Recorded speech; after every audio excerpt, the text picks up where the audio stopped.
제가 지금 러머서 교회 떠나온 지 한 10년 되는 것 같은데요. 그 10년 사이 제 변화 이야기만 해도 한 1박 2일은 할 수 있을 것 같아요. 파란만장하게 살아가지고. 그리고 저희가 한 올해 이제 내년이 결혼 30주년이거든요. 근데 이사만 24번 했더라고요. 24번. 그 중에 1년은 인도 갔다 오고, 인도에서도 이사를 자주 다녔고, 하여튼 파란만장하게 살아간 인생인데, 왜 하나님께 저를 이렇게 돌리실까 생각해 보니까 저를 키워가려고 하시는 것 같고, 또 기질대로 쓰시는 것 같아요. 제가 1년에 강의만 한 100회 내지 150회 하거든요. 그래서 좀 강의를 많이 다니는데 딱 제 체질이 맞아요. 어제도 원주 갔다 오고, 지난주는 대둔산부터 대전 열심히 돌아다니고 있습니다. 이렇게 강의 다니면서 많이 배우고 또 저도 많이 성장해 가는 것 같습니다. 오늘 강의를 좀 시작해 보면서 한 이야기로 시작해 보려고 합니다. 제가 경기도 교육청에 있을 때 중학교 2학년 남자아이가 남양주에 살았는데, 그 아이가 8월 15일 날 오후 2시에 자살했어요. 그리고 친한 친구 3명에게 카톡을 보내요. 이렇게: 그동안 고마웠어, 다음에 또 만나자 하고 보낸 거예요. 근데 그 중에 보면 그동안 고마웠어 라는 표현은 전형적인 자살 징후 메시지예요. 근데 얘는 좀 독특했어요. 다음에 또 만나자라는 표현을 쓴 거예요. 저희 자살 쪽은 마지막 남기는 말에 대해서 굉장히 예민합니다. 그래서 다음에 또 만나자? 어디서 만나자는 거야? 그래서 그 카톡을 받은 친구 3명을 좀 더 만나서 심층 인터뷰를 해봤어요. 근데 이 죽은 아이랑 이 3명의 아이, 4명이 일본 웹툰과 애니메이션에 빠져 있어요. 그런데 어떤 일본 웹툰에 이런 내용이 있어요.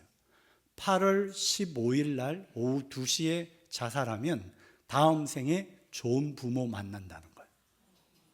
얘는 그걸 믿고 그대로 실행한 거예요. 무슨 이야기로 시작하려면, 한때 청년들에게는 이생망, 이번 생은 망했어라는 말이 유행어처럼 번졌어요. 근데 그 말은 좌절과 절망의 말이기도 하지만 잘 들어보면 다음 생을 전제로 하는 말이에요. 의외로 많은 사람들이 삶에 대한 문제 앞에서 되게 죽음을 피상적으로 생각해요. 특히 요즘 청소년과 청년들은. 그래서 이 문제를 좀 해결하자 해서 제가 경기도 교육청에 있을 때 죽음 준비 교육 프로그램을 만들기 시작했어요. 그것도 청소년들 대상으로, 좀 더 가면 초등학생 대상으로. 근데 그 신뢰가 있냐 보니까 독일은 시작하고 있습니다. 독일은 죽음 준비 교육을 유치원 때부터 시켜요. 그것이 아예 교과서 25개 종으로 나와 있습니다. 제가 그걸 연구하면서 너무 우리 한국 교육이 문제다, 아이들의 삶에 대한 교육이 없다라는 생각을 했고, 그리고 나와서 제가 교회로 다시 활동을 하다 보니까 교회 안에 더 안 하는 거예요. 이런 문제 앞에 서 있습니다. 오늘은 특별히 우리 죽음의 관점 중에 나쁜 죽음의 신뢰 2가지만 좀 이야기하려고 해요.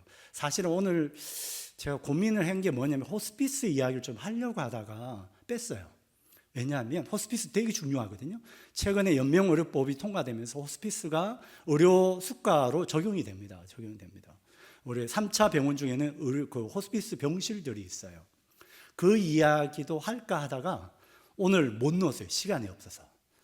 다음에 부르면 해드릴게요. 아껴둬야지. 왜냐면 호스피스도 되게 중요하거든요. 그래서 제가 꿈은 호스피스 단독 병원을 하나 세우자. 우리나라는 아직도 호스피스 단독 병원이 없어요. 근데 호스피스가 병원형도 있지만 가정형도 있거든요. 다양한 형태로 있지만 다 제한적이에요. 그래서 지금 꿈꾸는 것이 호스피스 전용 병원. 외국에는 스위스나 유럽에 가면 호스피스 병원이 동네 중간에 자주 많아요. 그래서 아이들이 학교 끝나면 호스피스 병원 와서 자원봉사해요. 그래서 삶이 좀 달라지는 거죠. 이런 것들을 좀 해보면 좋겠다. 혹시 주위에 돈은 많은데 쓸데없는 분들 꼭 저한테 연결해 주시면 우리 기독교형의 호스피스 병원을 만들어 보겠다. 사실은 호스피스 병원은 카톨릭이 훨씬 앞서가 있습니다. 성모병원은 다 있어요. 그런데 세브란스 병원에는 호스피스 병실조차도 없어요. 왜요? 돈이 안 돼서. 이런 실정이거든요.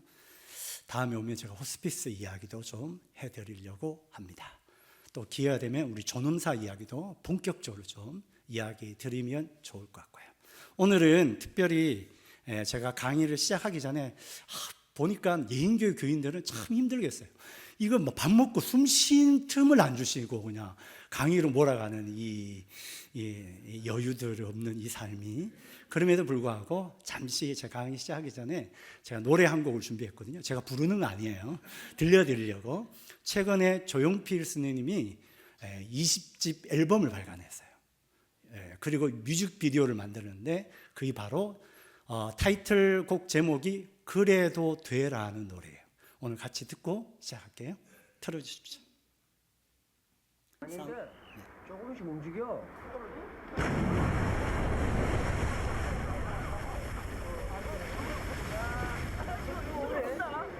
이 가사가 참 좋습니다. 영화를 뮤직비디오로 같이 활용했는데 다리 10개거든요. 괴물이란 영화죠. 얼굴이 맞아. 내가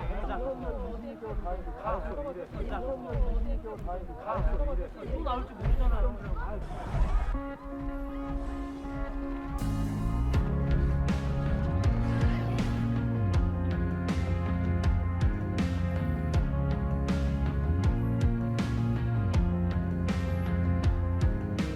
앞만 보고 달려왔던 길이 어딜 찾아가고 있는지 까마득히 멀어지는 날들 헤어나선 곳은 아닐지 어느새 차가운 시선에 간직한 다짐을 놓쳐 그래도 내 마음은 떠나지 못한 채 아쉬워 이 길에 힘이 겨워도 또 안 된다고 말해도 이제는 믿어봐 자신을 믿어봐 차오르는 숨을 쏟아내도 떠밀려서 가진 않았지 내 어깨 위를 들은 삶의 무게 그 또한 나의 선택이었어 어느새 차가운 바람에 흩어져 버리는 외침 처음에 가졌던 마음은 그대로 일렁이는데 할머님은 세모 모양이 좋으세요?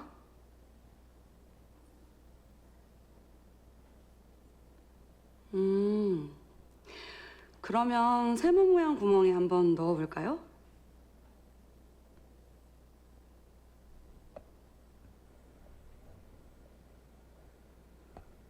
여보, 천천히 해도 돼. 그래도 돼.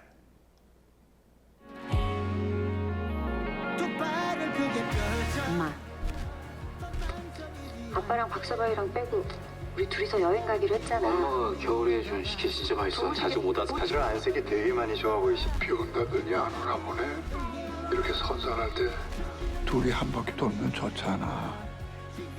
네모 모양을 넣어보고 싶으세요?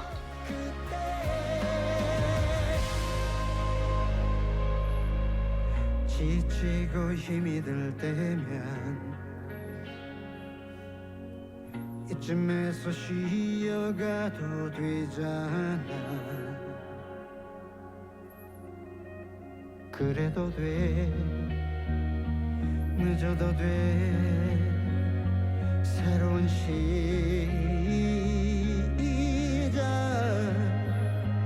비바람에 두려움에 흔들리지 않아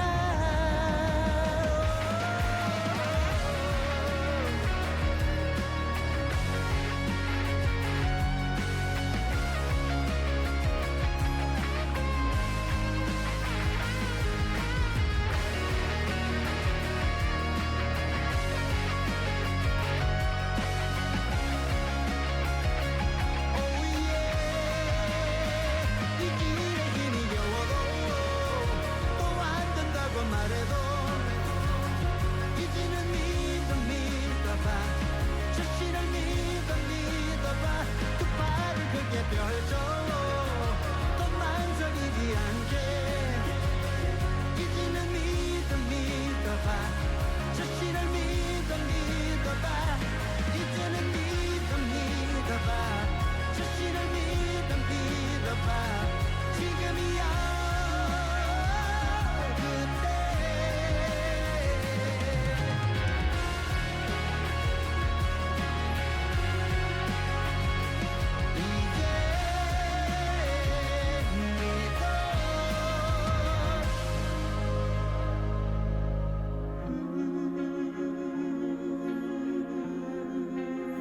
네, 여기까지 하면 될 것 같습니다.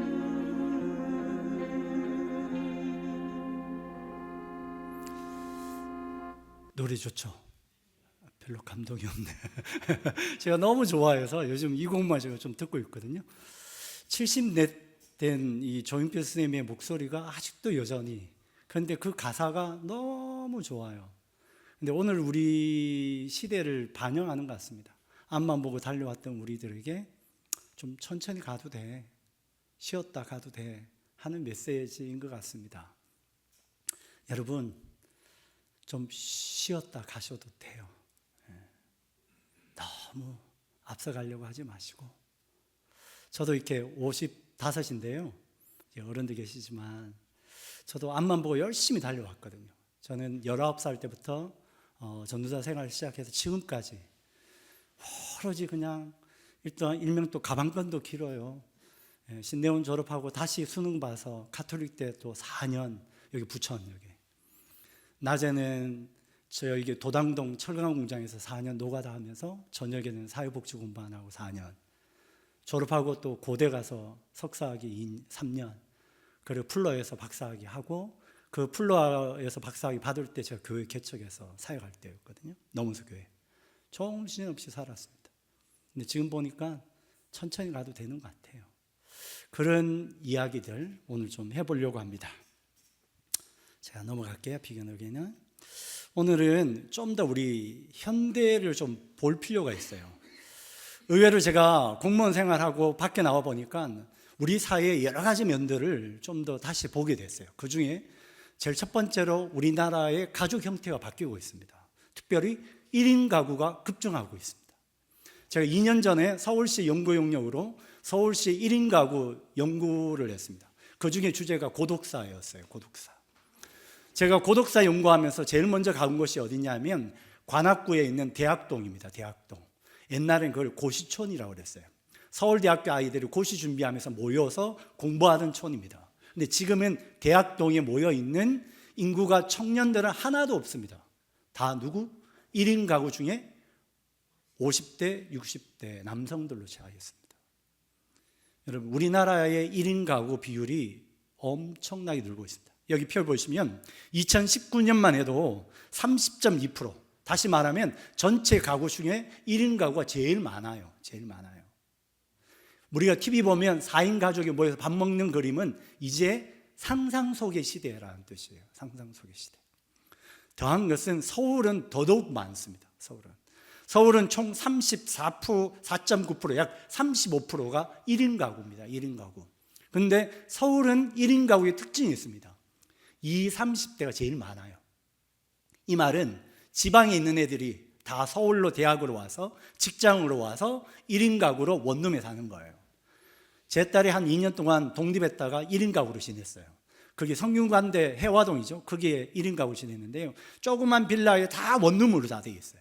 그런데 그게 청년들이 12가정이 있어요. 그런데 보면 엉망입니다. 엉망. 그런데 그 열악한 원룸 형태가 전세가 얼마냐? 1억 4,500입니다. 1억 4,500. 1억 4,500. 저도 평생에 그렇게 모아본 적이 없는 돈이에요. 근데 아이들이 그렇게 사는 거예요. 그래서 이 1인 가구와 서울시는 20, 30대가 집중되고 있습니다. 그러나 전체 연령으로 보면 1인 가구가 늘어나는 것은 65세 이상 노인 인구의 1인 가구는 급속히 늘고 있습니다. 급속히 늘고 있습니다. 1인 가구의 문제가 왜 문제냐? 왜냐하면 1인 가구로 머무르는 순간 의료비 지출이 많아져요.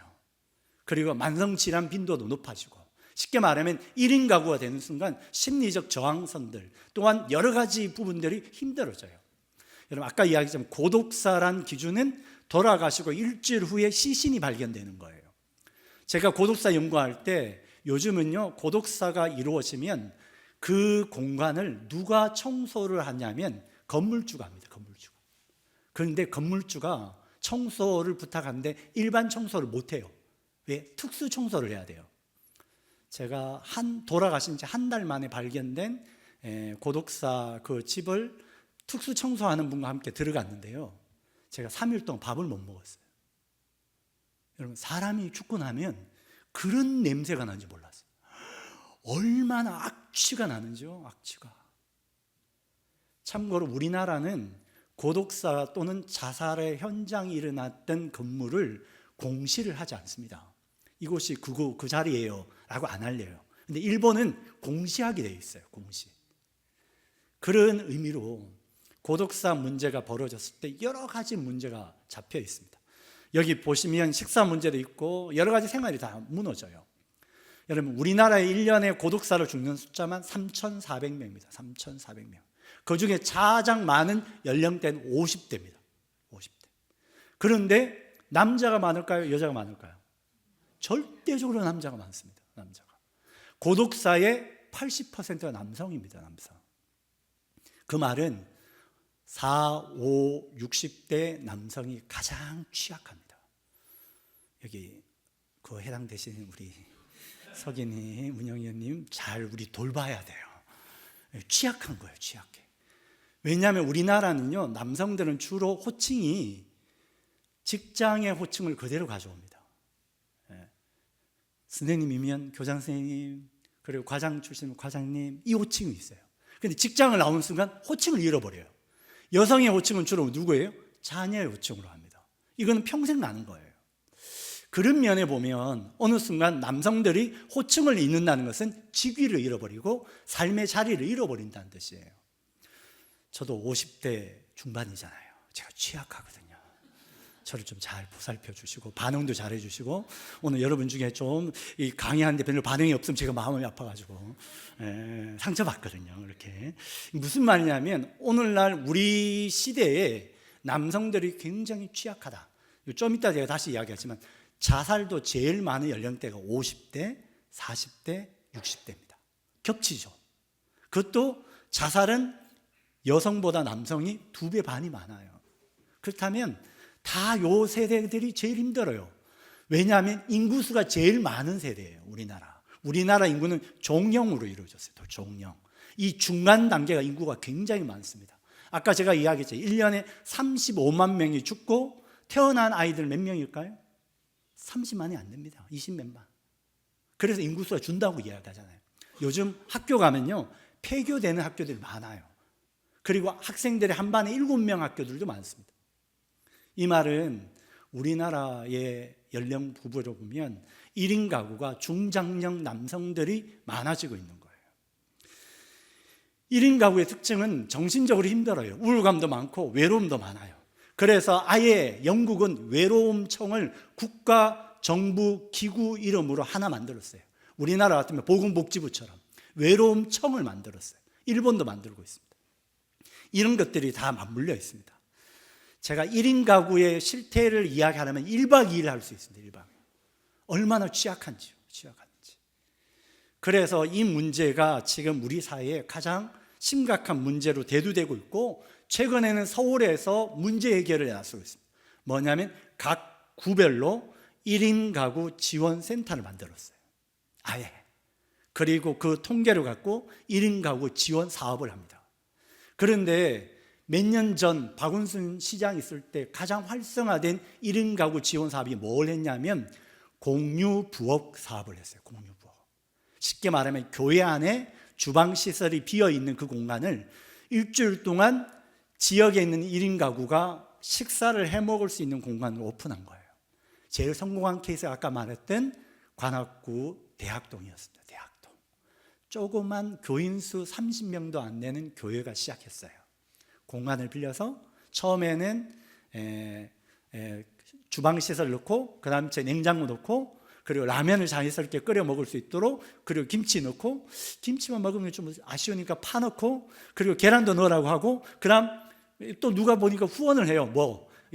그 밥 있죠. 밥도 후원을 하고 그렇게 또 점점 많아지니까 풍성해졌어요. 그러니까 국가가 이제 그걸 보고 지원이 돼요.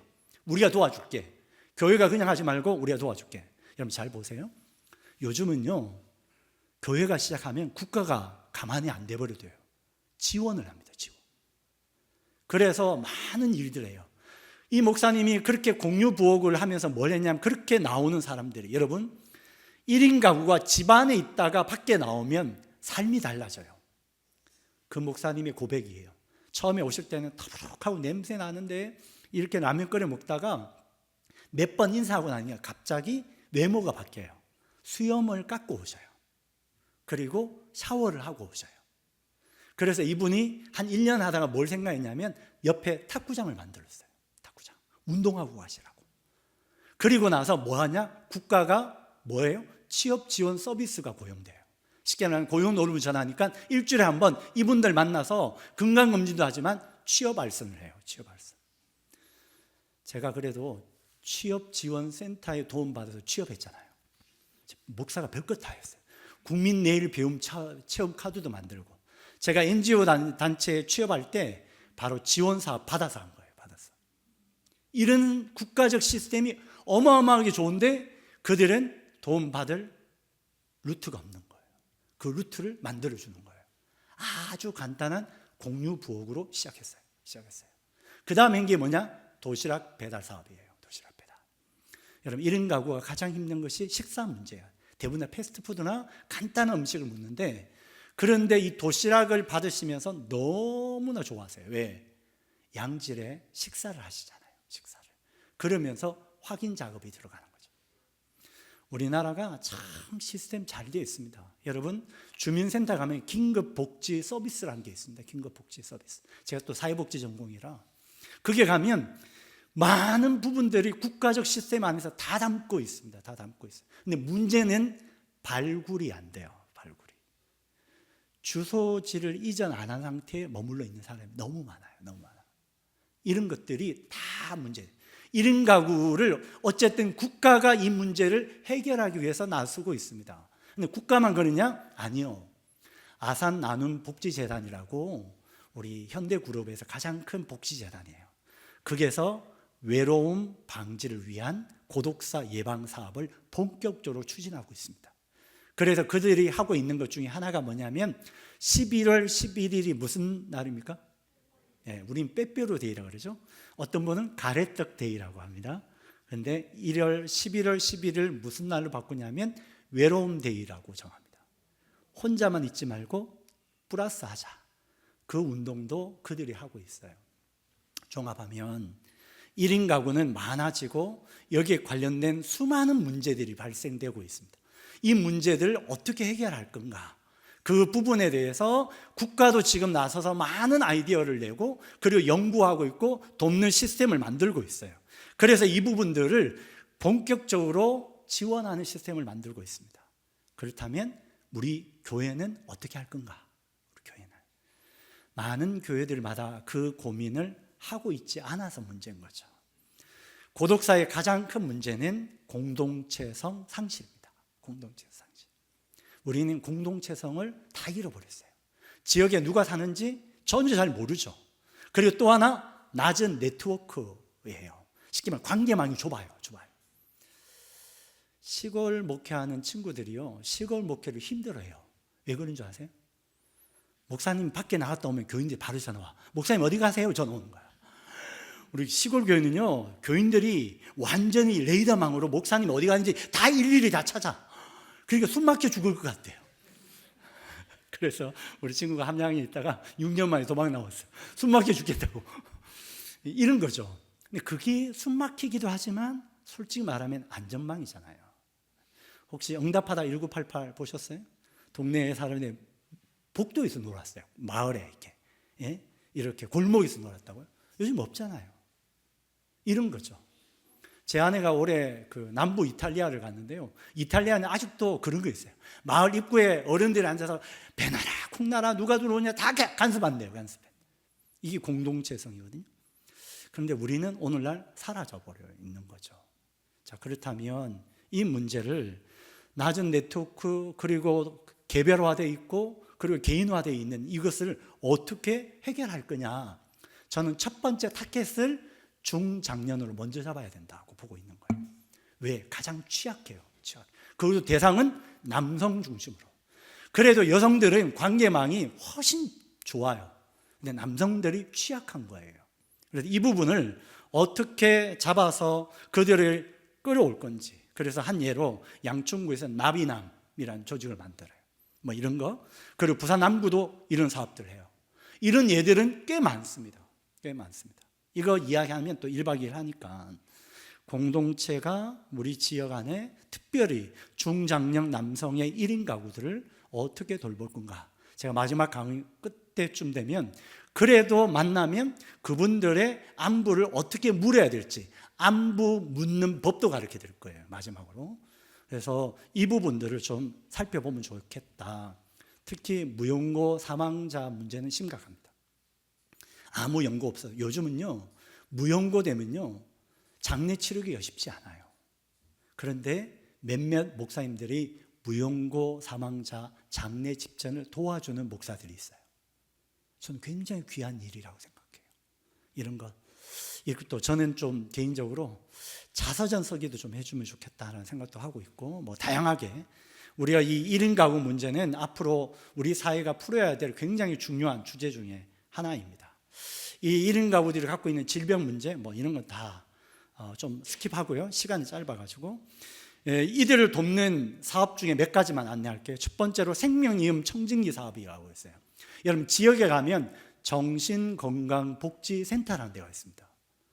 주로 심리정서적 문제를 지원하는 이들이 뭘 하냐면 생명이음 청진기라고 해서 1인 가구들의 정서적 문제가 생겼을 때 돕는 사업입니다. 그리고 1인 가구를 위한 멘토 멘티 사업도 국가가 합니다. 국가가. 그리고 관계 형성을 위한 소통 공간 마련도 하고 있습니다. 특히 서울시는 1인 가구 지원센터 안에 이 공간을 확대해 가고 있습니다. 어마어마하게. 그리고 내 집 관리 걱정하는 주택관리사 사업도 하고 있고요. 제가 지난주 금요일 날 서울에 가면 청년들을 대상으로 광역 청년센터가 있습니다. 서울시에 군데군데. 그 센터가 뭐냐면 청년 행복주택 안에 1층을 청년들이 마음대로 사용할 수 있는 공간을 만들었어요. 서로 소통하려고. 근데 신기한 게 들어가니까요. 서로 이야기하는 사람 아무도 없어요. 혼자서 컴퓨터 하고 있고 문자 보고 있고. 공간이 의미 있는 게 아니라 그 안에 소통이 이루어지지 않아요. 이게 이제 문제죠. 이런 문제들. 그래서 저희들이 좀 생각해 볼 주제죠. 이 1인 가구 문제를 어떻게 좀 풀어갈까. 저도 고민하고 최근에 제가 문화체육관광부에 5억짜리 프로젝트를 냈어요. 그게 바로 뭐냐면 1인 가구를 돕는 지역교회 활동을 묶어내는 작업을 좀 만들어서 프로젝트를 하나 냈는데 내년 예산 다 잘렸어요. 국가 예산이 없다고. 기회가 되면 우리 교회가 지역을 책임지는 마을 교회로서 특히 고독사 문제를 어떻게 좀 풀어낼까, 이 부분을 좀 고민하고 있는 실점입니다. 일단 고독사는 요 정도 하고 이제 좀 자살로 넘어가 보려고 해요. 제가 최근에 만든 책입니다. 목회자를 위한 마음 건강 돌봄 가이드북이라고 전자책 하나를 출판했어요. 이 책 안에는 우리 자살 문제를 좀 다루고 있습니다. 자살 문제를. 자, 우리 좀 더 뭐 이론적 것은 좀 넘어가고요. 여기 나오는 통계 중에 우리 남성이 여성보다 2배 많이 많습니다. 그 다음 요거 한번 보십시오. 자살 통계거든요. 여기는 구세가 없지만 재작년에는 구세가 있어요. 여기도 아까 말했던 자살자 수로는 50대 제일 많아요. 그 다음 40대, 그 다음 60대. 그 옆에 자살률이라는 게 있습니다. 자살률이라는 것은 10만 명당 몇 명이 자살했느냐, 이 부분을 다루고 있어요. 그런데 자살률로 보면 어느 나이대가 제일 많아요? 80대가 제일 많습니다. 노인 자살이 우리나라는 너무나 많습니다. 그럼 왜 노인 자살이 많을까요? 80대 어르신들이. 그 중에는 건강상 이유도 있고요. 그리고 경제적 문제도 있을 거예요. 그런데 우리나라만 있는 특징이 하나 있어요. 80대 어르신들이. 그 특징은 뭐냐면 자식들에게 부담될까 봐. 그래서 노인 세대들이 동반 자살이 많아요. 동반 자살이. 그래서 함께 돌아가시는 경우들이 많아요. 자, 여기서 하나만. 어르신들의 자살 방식에 가장 많은 것이 번개탄 자살이 많습니다. 번개탄. 여러분 하나만 배우고 가십시오. 지역에 이렇게 우연히 가는데 어떤 할아버지가 비닐봉지에 번개탄을 들고 그 다음 녹색 테이프를 사고 그 다음 소주병 몇 병을 사간다. 그럼 100% 번개탄 자살 시도입니다.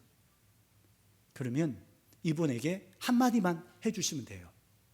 어르신 안녕하세요. 혹시 번개탄 어디 쓰려고 사신 거예요? 물어보면 돼요. 그러면 100% 놀래서 놓고 가세요.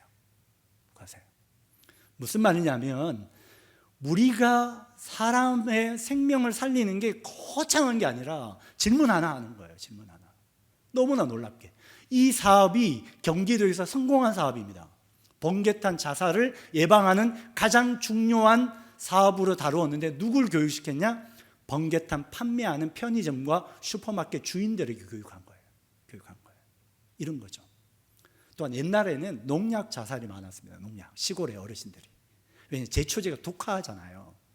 그런데 이 농약 자살을 확 줄였어요. 어떻게? 농약 관리 함을 만들었어요. 열쇠 잠그고 열쇠는 누가 가져요? 본인이 가져요. 그런데 본인이 갖는 순간 자살률이 3분의 1로 줄었어요. 왜 그럴까요? 열쇠 찾느라고. 어디 갔는 거야? 그러다 보면 잊어버려요.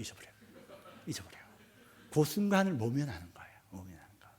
다시 우리 중장년 남성들 특히 취약하고 숫자로는 연세로 보면 80대 어르신이 많아요. 하나만 더 팁으로 우리 80대 어르신들이 치매와 노인성 우울증이 비슷하게 와요. 똑같은 증상이 나와요. 깜빡거리고 감정 기복이 생겨요. 그러면 대부분 다 어른들 놀래요. 내 치매 왔나? 어르신들이 제일 힘들어하는 게 치매 발병을 제일 두려워해요. 그런데 그 중에 한 50%가 노인성 우울증입니다. 노인성 우울증은 약만 복용하시면 한 달 안에 다 좋아지세요. 그래 이걸 구분하는 방법은 제일 쉬워요. 지역에 있는 정신건강복지센터 가서 우울증 검사해서 해보면 우울증 약을 투여하면 금방 좋아지면 우울증이에요. 우울증. 근데 의외로 노인성 우울증이 굉장히 많습니다. 그래서 이것만 구분해도 어르신들에게는 굉장히 도움돼요. 제가 이런 강의하고 전국 다니고 있습니다. 그래서 자살 동기로는 이렇습니다. 하나만 더. 자살은 3월 달이 제일 많아요. 3월 달. 3, 4월 달이 제일 많습니다. 왜 3, 4월에 자살이 많을까요? 호르몬 영향 때문이에요. 뇌의 호르몬이, 여러분 자살은 뇌 호르몬의 영향을 굉장히 많습니다. 그래서 자살학을 보면 자살을 생각하는 사람은 터널 시야가 돼요. 터널. 좁아져요. 그거밖에 생각 안 해요. 특히 봄이 되면 나른해지고 뇌가 인지하기에 갑자기 회의적인 생각들이 막 들어요.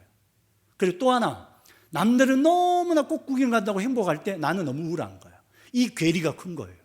그래서 SNS를 많이 할수록 우울감이 높아져요. 그럼 3, 4월 달에 자살이 집중됩니다. 저는 그런 의미로 우리 교회가 3, 4월에 절기 하나가 있습니다.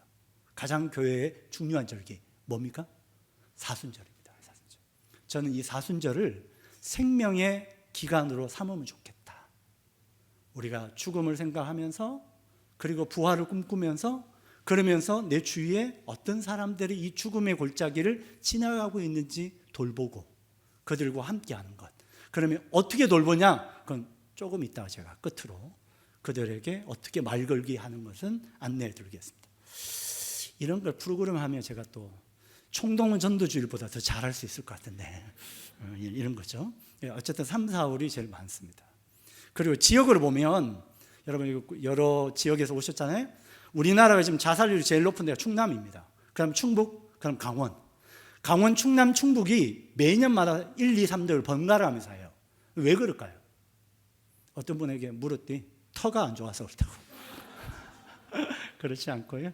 노인 인구가 많아서 그래요. 노인 인구가. 우리나라 이 지역이 좀 취약하죠. 그런데 신기하게 청소년은 세종이 제일 높습니다. 여러분 세종이 왜 높을까요?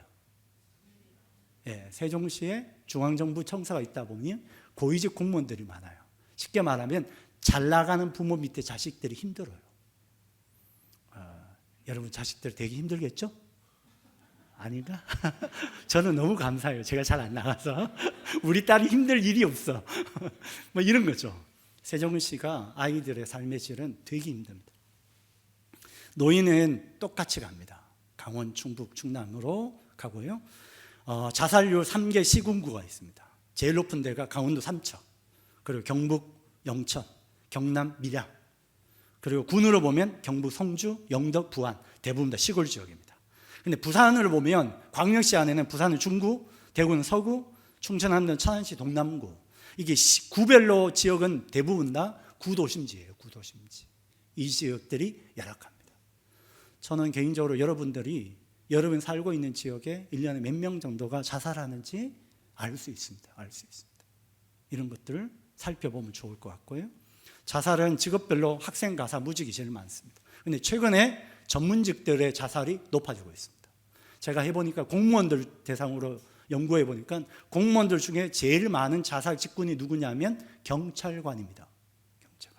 경찰관이 자살이 제일 높아요. 혹시 이 교회도 경찰관이 계신가요? 잘 보살펴야 돼요. 왜 경찰이 제일 높을까요?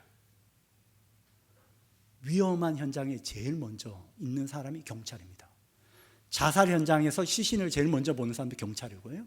범죄 현장에서 제일 힘든 상황에 직면하는 것도 경찰이에요. 그래서 경찰들이 트라우마가 심해요. 트라우마가.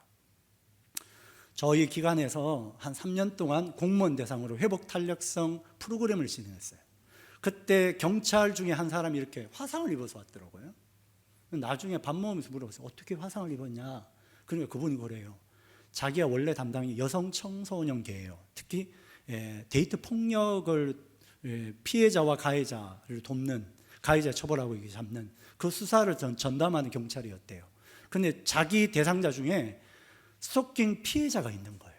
근데 이 여성이 어느 날 경찰서에 찾아와서 자기를 부르던데, 불러서 뭐 하냐면 이 사람이 너무 힘드니까 환청환각이 보여서 경찰을 자기 가해자로 오인해서 염산을 뿌려버린 거예요.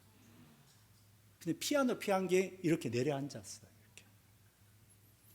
그분이 그날 저녁 먹고 따로 개인 상담하는데, 목사님, 제가 뭘 잘못했을까요?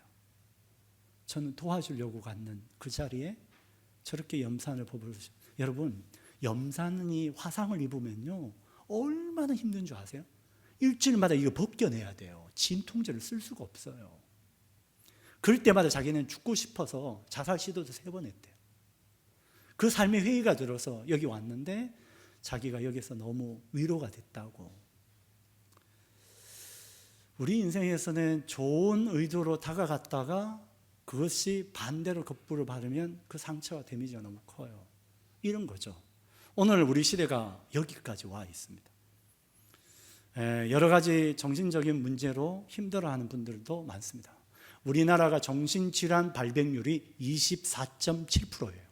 다시 말하면 4명 중에 1명은 평생 동안 정신질환을 한 번 정도 앓고 가요. 저는 정신질환은 마음의 병이 아니에요. 뇌질환입니다. 뇌질환. 그래서 요즘 뇌과학자들이 뇌질환, 호르몬과 시냅스의 연결선을 연구하고 있습니다. 그래서 요즘 정신과 치료를 뇌 자극으로 바꾸고 있습니다. 또 하나만 더. 우울증이 심각한 사람들을 어떻게 치료하냐면 건강한 사람들의 대변을 취해가지고 그 안에 균을 배양해서 우울증 환자의 장에 삽입합니다. 이걸 장삽입술이라고 그래요. 근데 이게 효과가 있어요. 그 말은 여러분 유산균이 중요해요. 유산균. 장은 뇌랑 연결되어 있어요. 그래서 저희 집도 이렇게 유산균 만들어서 먹거든요. 그래서 이게 굉장히 중요하다는 거예요. 요즘 이 말은 예전처럼 야 마음 독하게 먹어야지 의지를 가져 고칠 수 있어 안 된다는 뜻이라는 거예요. 그래서 우리나라가 약물도 많이 개발되어 있고 엄청나게 많이 되어 있습니다. 그래서 이런 정신질환 때문에 힘들어하는 분들 많고, 또한 자살 시도는 20대가 제일 많습니다. 20대가. 그래서 이런 부분들까지 다 있습니다. 자, 이제 거의 끝날 때가 됐으니까 자살 문제도 우리 사회가 가장 높습니다. OECD 국가에 가장 높고, 더 안타까운 것은 한국의 교인들 중에 1년에 자살하는 숫자만 2,600명입니다. 웬만한 중형교회 하나가 없어지는 거예요. 그 중에 목사 자살만 30에서 50명씩 이루어집니다. 목회자도 예외가 없어요. 이런 시대 속에 살아가고 있고, 그리고 취약한 구조 안에 가 있습니다.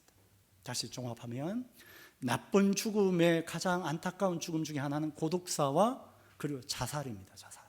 그렇다면 우리는 어떻게 해야 되냐? 자, 지금부터 혹시 여러분이 지역사회에서 또는 우리 교인들을 만났을 때, 특히 여기 아둘람 활동을 하실 때 저는 우리 교인들 서로가 체크해 줘야 돼요. 그 속에 가장 핵심이 뭐냐면 이분이 건강하게 잘 지내는지 확인할 수 있는 질문이 좀 필요해요. 질문이. 저는 그래서 오늘 이 강의의 핵심은 우리 아둘람에서 쓸 수 있는 질문 기법 3가지를 안내하고 마무리할 거예요.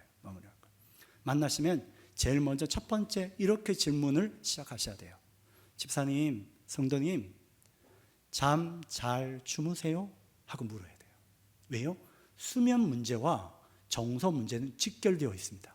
제가 연구해 보니까 자살 직전의 사람들 거의 다 수면 장애가 동반되고 있습니다.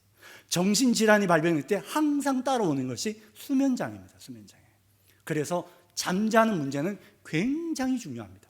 하나 더, 청소년 자살과 가장 직접적 영향은 수면 문제입니다. 수면 문제. 그래서 잠 잘 주무시는지 확인해야 돼요. 그런데 이렇게 질문하면 두리뭉실하게 대답하세요. 여러분, 좋은 질문자는 구체적인 질문이 필요해요. 자, 그 다음 질문은 이렇게 하셔야 돼요. 집사님, 요즘 몇 시에 자고 몇 시에 일어나세요? 대개 자녀는 몇 시에 자고 몇 시에 일어나세요? 물어봐야 돼요. 왜요? 수면의 시간이 중요합니다. 참고로 12시 이전에 성인들도 마찬가지예요. 12시 이전에 주무셔야 됩니다.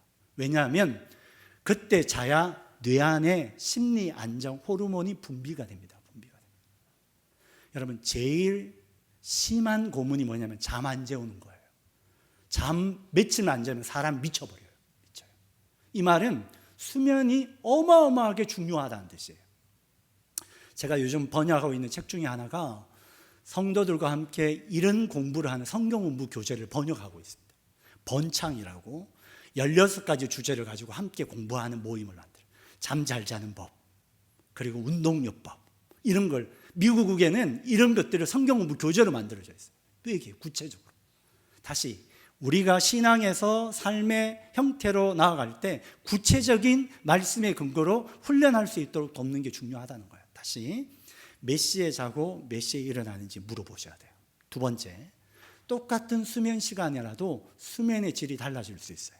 그래서 이렇게 물으셔야 돼요. 자다가 중간에 자주 일어나지는 않으세요? 여러분, 중간에 자주 깨면 수면의 질이 떨어져요. 특히 여기 연세 드신 남성분들은 전립선 비대가 오면 너무나 삶의 질이 떨어지세요. 이런 거죠. 그래서 충분한 숙면은 굉장히 중요합니다. 저는 그런 의미로 교회에 오셔서 주무시는 것은 환영입니다. 얼마나 중요한지. 절대 깨우지 마세요. 여기서 자야지 어디서 자. 그러면 은혜 받고 갔다고 그래요. 어느 교회 가면 막 그렇게 졸다가 나가면 목사님 은혜 받았습니다 그래요. 은혜 받은 거죠. 잘 자는 것보다 더 좋은 거 없거든요. 그래서 중간에 깨지 않고 잘 주무시는지 물어봐야 돼요. 그다음 세 번째, 이렇게 물어보셔야 돼요. 요즘 아침에 일어날 때 기분은 어떠세요? 하고 물어봐야 돼요. 아침에 일어날 때 기분은 삶의 만족도와 연결되어 있습니다. 특히 교회 생활의 만족도는 주일 아침에 일어날 때 기분과 연결되어 있어요. 여러분, 오늘 아침 일어날 때 기분이 어떠셨어요? 좋은 분도 계시고, 오늘 내가 진짜 힘들어 죽겠는데 교회 꼭 가야 돼? 그냥 유튜브 보면 안 돼? 막 이러면 막 힘든 거죠. 저는 어제 원주 갔다가 늦게 왔거든요.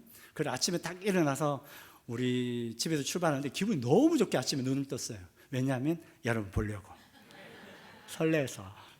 별로 반응이 우리가 뭔가 기대감이 있으면 아침에 눈 뜨는 게 되게 즐거워요. 다시, 아침에 일어날 때 기분은 여러분 자녀들 있으면 꼭 물어보세요. 예, 오늘 아침 기분 어때? 엄마 좋아? 얘는 학교 생활 좋아하는구나. 이런 거죠.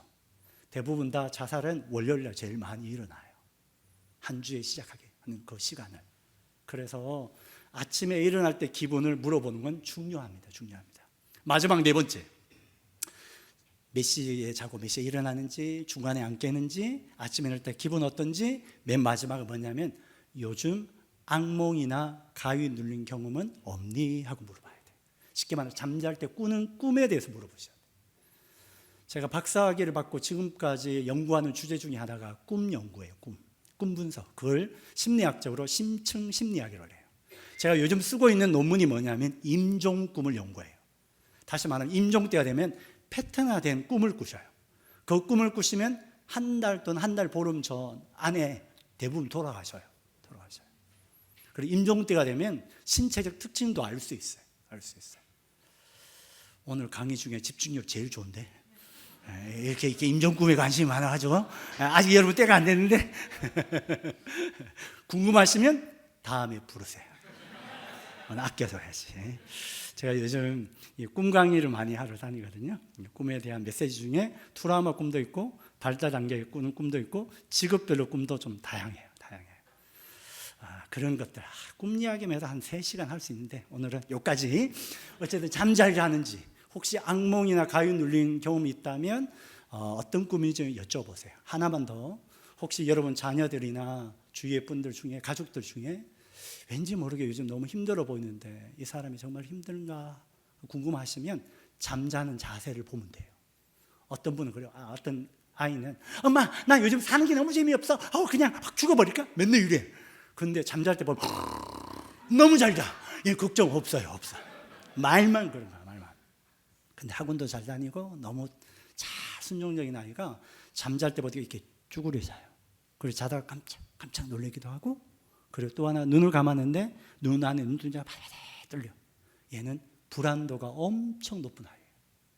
혹시 여러분 자녀 중에 그렇게 불안도 높은 아이가 있다면 손을 가슴에 대고 살짝 눌러주세요. 그러면 아이가 긴장이 쫙 풀어질 때가 있어요. 이런 것들을 아이들이 숙면하도록 도와주면 돼요. 다시 잠 잘 자는 것 확인하기. 그래서 몇 시부터 몇 시까지 자고 중간에 안 깨고 아침에 일어날 때 기분은 어떻고, 혹시 요즘 꾸는 꿈이 있다면 한번 이야기해보고, 혹시 내가 꿈을 줬는데 너무 선명하고 이 꿈이 뭔지 모르겠다 궁금하시면 저에게 전화하시면 돼요. 예인교회는 무료로 제가 꼭 예인교회라고 밝히시고 그러면 제가 무료로 상담을 드릴게요. 자, 첫 번째 잠 잘 자는 것 확인하기. 두 번째 식사를 잘하는지 확인해야 돼요. 김 집사님 요즘 식사 잘 하세요? 뭐 대충 하죠? 그럼 그 다음 구체적 질문 들어요. 오늘 아침은 드셨어요? 여러분 아침을 먹는 건 굉장히 중요합니다. 특별히 여러분 자녀들 중에 공부하는 자녀가 있다면 무조건 아침을 먹어야 돼요. 여러분 뇌과학자들이 연구하기를 아침을 먹는 아이랑 안 먹는 아이랑 오전 수업 집중도 차이가 3배 차이가 나요. 엄청나게 차이가 나요. 그래서 최근에 공익 광고에도 아침 먹는 광고가 뜨고 있습니다. 요즘 대학가에도 아침 먹이는 일들을 합니다. 아침이 그렇게 중요합니다. 중요해요. 사실은 저녁 안 먹는 건 괜찮은데 아침엔 필수적으로 먹게 합니다. 그만큼 삶의 질에서 아침을 먹는 게 중요해요. 그래서 제가 한 달 전에 한신대 가니까 한신대에서 아예 교목실에서 대학생들 중에 수요일 날 아침 먹이는 사업을 하더라고요. 그만큼 중요하게 보고 있는 거예요. 그래서 아침은 먹었는지, 또는 요즘 끼니 때마다 식사를 잘 챙겨 드시고 계신지 확인하기. 두 번째, 교인들 만나면 집사님 요즘 먹고 싶은 거 없어? 이렇게 물어봐요. 왜요? 먹고 싶은 것과 정서 상태가 연결되어 있습니다. 어떤 분은 오늘 주일 예배 끝났으니까 오늘 저녁에 아이들이랑 마라탕 먹으러 가야지, 아니 엽기 떡볶이 같이 매운 거 땡겨. 여러분 언제 매운 게 땡기죠? 맞아요. 스트레스 받고 지칠 때. 다시 땡기는 음식은 정서적 반향이에요. 반향. 그래서 어떤 것을 내가 땡겨 하는지, 내가 막 치킨이 땡기고 또는 고기가 땡기는, 그럼 에너지가 좀 빠져 있는 거죠. 뭔가 영양분을 뭔가 좀 땡겨 오고 싶은 거예요. 이것과 다 연결되어 있어요. 그래서 여러분 우리 모든 교인들은 최소한 금요일쯤 되면 아이들과 주말에 외식할 건데 뭐 먹고 싶은지 이야기하기 굉장히 중요해요. 이것들이 있을 때 아이들은 생동감이 생겨. 이런 것들, 다시 말하면 뭐 먹고 싶은지는 중요한 삶의 기준이에요. 근데 문제가 있어요. 아무것도 먹고 싶은 게 없는 사람들이 있어요. 이걸 가리켜 무기력한 상태라고 해요. 여러분, 식욕과 삶의 의욕은 비례하는 거예요. 비례하는 거. 그래서 이 부분을 살펴봐야 돼. 내가 요즘 입맛이 없는데 내가 심리적으로 뭐가 힘들지? 이렇게 가야 되는 거예요. 그래서 우리가 이 부분들을 체크하는 게 굉장히 중요합니다. 하나만 더요. 여기 전사님들 계시고 목회자들 계신데 또 여러분들 중에 아둘람 리더십 분들 혹시 1대1로 상담할 때는 꼭 가져가야 될 게 뭐냐면 사탕과 초콜릿을 가져가셔요. 그리고 그분과 교인들과 만났을 때 이렇게 물어보세요. 혹시 사탕이나 초콜릿 드시고 싶지 않아요? 어떻게 하세요? 같이 먹을까요? 자, 지금부터 사탕과 초콜릿을 교인들에게 또는 학생들에게 줄 때 중요한 멘트 하나가 있습니다. 이렇게 가르쳐 줘야 돼요. 제가요 너무나 좋아하고 아끼는 건데 우리 나눠 먹을까요? 하고 주는 거예요. 왜요? 무엇을 줄 때 그냥 주지 말라는 뜻이에요. 내가 아끼고 소중한 것을 나눠 먹는 느낌을 줘야 돼요. 그래야 귀함을 압니다. 귀함을.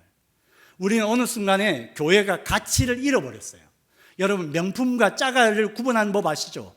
비 올 때 덮어 쓰고 가면 가짜고요, 품에 안고 가면 진짜예요. 진짜. 그런 거죠. 근데 우리는 세상에는 돈으로 가치 부여하지만 우리는 무슨 가치를 부여해야 돼요? 나의 내면의 소중함의 가치를 부여해 줘야 돼요. 저는 그런 의미로 교회 학교에서 간식 많이 주는 건 반대예요. 반대. 그래서 귀하게 줘야 돼요. 귀하게. 내가 아끼고 소중한 것을 나눠 먹는다고 줘야 돼요.